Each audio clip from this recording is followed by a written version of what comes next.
ત્યારે કેન્દ્રમાંથી સારી રોજગારી મળે, શિક્ષણનું સ્તર ઊંચું આવે અને વધારે વિકાસ છે એ કેન્દ્ર સરકારમાંથી આવે એવો મારો પ્રયાસ રહેશે. નમસ્કાર દર્શક મિત્રો, ટોક વિથ ભાવનગરમાં હું છું નીતિન સોની. આદર્શ ગૃહિણી, આદર્શ શિક્ષિકા અને હવે કહી શકાય કે રાજકારણમાં જેમનો પ્રવેશ થયો છે, પૂર્વ મેયર તરીકે હતા. ભારતીય જનતા પાર્ટીએ આખરે લોકસભાની બેઠક માટે ભાવનગરના નીમુબેન બાંભણિયાની પસંદગી ઉપર કલશ ઢોળ્યો છે. નીમુબેન આપણી સાથે જોડાયા છે, આપણે તેમની સાથે વાત કરવાના છીએ. નીમુબેન, સૌથી પહેલો સવાલ છે, એક આદર્શ ગૃહિણી એમાંથી આદર્શ શિક્ષિકા બન્યા, શું કારણ હતું એવું? આદર્શ ગૃહિણી તરીકે, ત્યારબાદ આદર્શ શિક્ષક તરીકે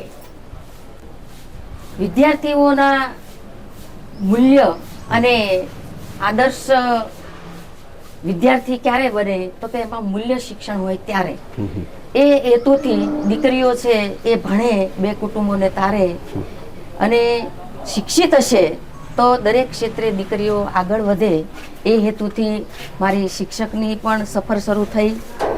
ભારતીય જનતા પાર્ટીમાં ત્યારબાદ મારો પ્રવેશ થયો અને બૂથ સમિતિથી લઈ કોર્પોરેટર, 2 વાર મેયર, ત્યારબાદ જુદા જુદા જિલ્લાના પ્રભારી, અમરેલી જિલ્લો, સુરેન્દ્રનગર જિલ્લો, જુનાગઢ જિલ્લો અને નિરીક્ષક તરીકે પણ ભારતીય જનતા પાર્ટીએ મને જુદી જુદી જવાબદારીઓ આપી છે અને આ જવાબદારીઓ અને કાર્યક્રમો દ્વારા મારું ઘડતર પણ થયું છે અને આજે લોકસભાના ઉમેદવાર તરીકે મારી સફર અહીં સુધી પહોંચી છે. બેન, ખાસ કરીને વાત કરી શિક્ષણની વાત આપણે કરવી છે. શિક્ષણનું ક્ષેત્ર શા માટે પસંદ કર્યું? શિક્ષક એક એવી વ્યક્તિ કહેવાય કે એ સૌને આદર્શ હોય છે. શિક્ષકો એ રાષ્ટ્રના નિર્માણ માટે સારા નાગરિકનું ઘડતર કરે છે. બરાબર. શિક્ષક છે એ મા, બાપ, વડીલ બધાની ભૂમિકામાં પણ શિક્ષક છે એ બાળકનું ઘડતર કરતું હોય છે. કુમળા છોડને પાણી, ખાતર સારું મળે તો છોડ સારો પાક થાય, ઉગી શકે.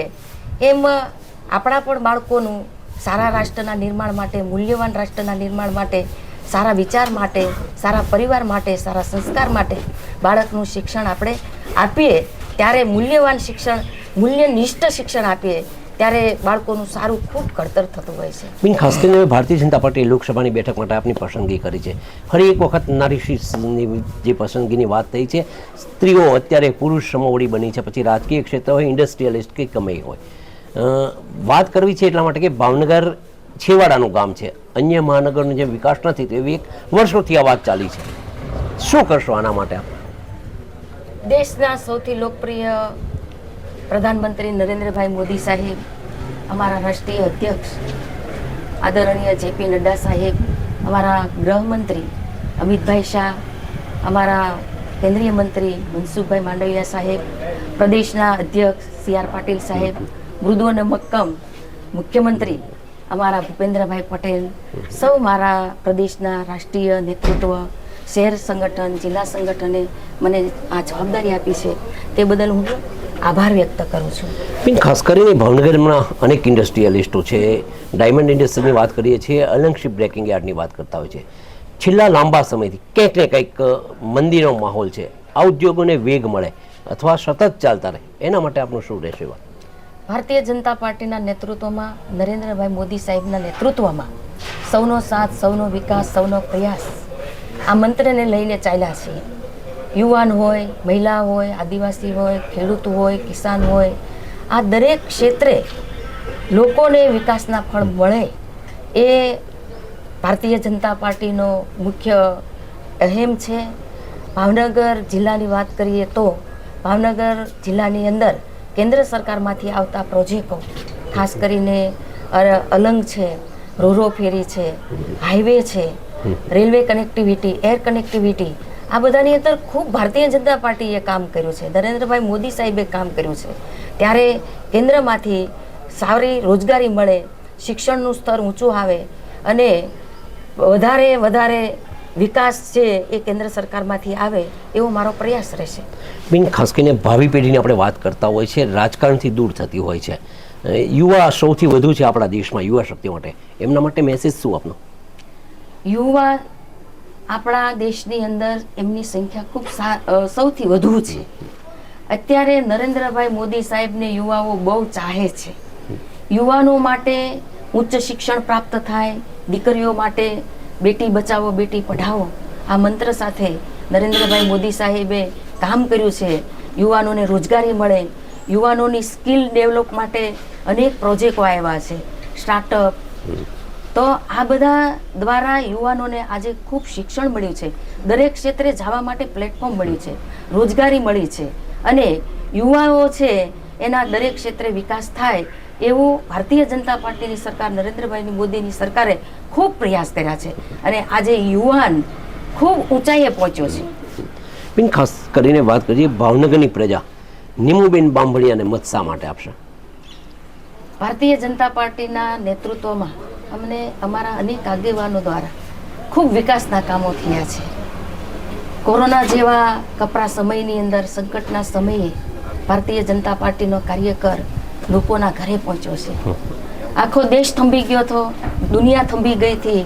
અત્યારે ભારતની અંદર આપણા દેશે વેક્સિન બનાવી, એટલું જ નહીં દુનિયાના દેશોને આપણે વેક્સિન આપ્યું છે અને સૌથી વધારે ગૌરવની વાત એ કહેવાય કે આપણા દેશને ફ્રીમાં વેક્સિન લોકોને આપ્યું છે.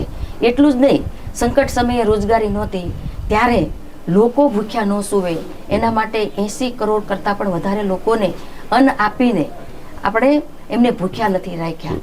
તો આ પ્રત્યેક ક્ષેત્રે અને પ્રત્યેક જાતિના, જ્ઞાતિ જાતિ નહીં, પ્રત્યેક વંચિત શોષિત પીડિતને જ્યારે વિકાસના ફળ ચાખવા મળે અને અમારા ભારતીય જનતા પાર્ટીના જે માઇક્રો મેનેજમેન્ટથી જે કામ કરી રહી છે એના આધારે મને મત મળવાના છે. બેન, છેલ્લો સવાલ.